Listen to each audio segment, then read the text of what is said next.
I kind of want to tangent and ask my dad a question. It's so funny. I keep looking at your background. I'm like, I played GameCube, like right over there. You've run into some pretty cool people who seem to be important names when we talk about Black history, and I just want to know, like, what do those moments like mean to you to look back on? But I was thinking about it the other day, and it's one of those things you really don't think much about. Getting the chance to see Rosa Parks when I was in college. It was a opportunity for your mother and I. But I was the president of the Black Student Union. At Central Washington University, they didn't have the Black Student Union when I arrived on campus. There was only 45 of us on campus, and unfortunately, most of us were athletes, and there was no interest in making sure that we graduated, but more interest in what sport we played. And so I felt it was important that we could come together, support one another in making sure that we all received our degrees, what we were there for. So being a part of that, I got invited, and Mom happened to be the secretary of the Black Student Union. We both got invited. Well, three of us got invited. The vice president got invited also, to see Rosa Parks. She was receiving an award at that time, and she didn't say much, but I know she waved at me. I always say that because she was right directly in front of me, and I just kind of waved at her. So I'm sure she waved back at me. So I felt special from that moment that she waved at me. And Muhammad Ali, I got a chance to well, he actually grabbed me. I didn't see him till he actually grabbed me in the hallway. Just when you and your sister were little. We were at Disneyland, and we were staying in the same hotel he was in, and he's walking down the hallway, and I didn't see him because there was two bodyguards in front of him. Your mom seen him, but I didn't. And as I walked by, he just kind of grabbed me by the shoulder, turned me around and just gave me a little punch on the chin. So that was always special for me. I never forget that. But as far as brushes, that's really all they were. But now looking back on it, especially the role that Muhammad Ali played, in this country, and especially Rosa Parks, the role that she played. Yeah, those are pretty special moments. Moments I look back on now with wow, I got a chance to really see her, the mother of the civil rights movement, and of course Muhammad Ali that did his own great things, and in this country, what he's recognized for. So yeah, those are great moments. This was when I was a student doing my master's program at UW Bothell, and there was a talk, and it was Angela Davis's talk. And then afterwards, she was doing a book signing on freedom as a constant struggle. So I got one of the books because I was one of the first however many there.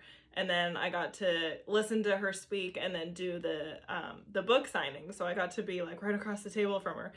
And I was so much so thinking about the whole time what I was going to say to her. And then I walked up and was like, thank you. Just thank you. And she was like, like, how am I supposed to respond to that?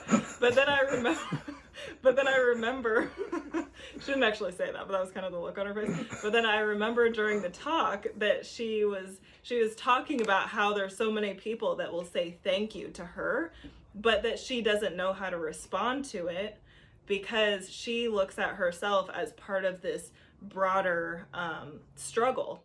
And she really situates herself within community and sees that, yeah, she's done a lot of work, but she wasn't able to do that work outside from the people to her left and to her right, and the people behind her and the people that are going to continue the work forward, even beyond her. And so, of course, I said the one thing that she was like, I don't know how to respond to it, but it just made me think about, my role in this global struggle and thinking about it within education, but also beyond education, and how, yeah, we need to think about ourselves and think about our own identities and loving and caring for ourselves. And we also have to think about, giving the credit where credit's due.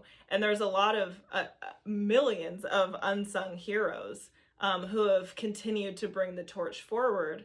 And we have these instances of individuals that we can name who have gotten a lot of credit and notoriety, but they wouldn't have been able to do the work without this collective movement and without these collective struggles over time. So that's one of the really key things that I learned from that experience and that I continue to think about in shaping my own work.